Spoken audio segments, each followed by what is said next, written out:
নমস্কার বন্ধুরা, যারা স্টুডেন্ট তাদের জন্য আজকে এই কথাগুলো বলছি। নিজেদের জীবনকে দুটো ভাগে ভাগ করে নাও। অর্থাৎ আমি ধরলাম একজন ব্যক্তি 60 বছর বয়সকে আমি দুভাগে ভাগ করছি, 30 বছর এবং তারপরে 30 বছর। কোনো একটা পার্টে তোমাদের অক্লান্ত পরিশ্রম করতেই হবে, কারণ কোনো একটা পার্টে অক্লান্ত পরিশ্রম করলে আরেকটা পার্ট তোমাদের হাসি খুশি যাবে।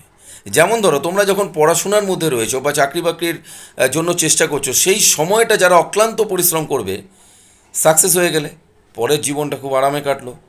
আর যদি পড়াশোনার জীবনটা থেকে চাকরি পাওয়া পর্যন্ত বা যে কোনো নিজের পায়ে দাঁড়ানো পর্যন্ত যদি ফাঁকিবাজি দিয়ে চলো, অর্থাৎ পড়াশোনার প্রতি ফাঁকিবাজি, নিজেদের ওই বয়সের আনন্দের মধ্যে নিজেকে লিপ্ত করে নেওয়া, বিভিন্নভাবে কিভাবে নিজের জীবনটাকে উপভোগ করা যায় প্রথম দিকেই যদি এগুলো করো, তাহলে কিন্তু পরের জীবনটায় খুব কষ্ট করতে হবে।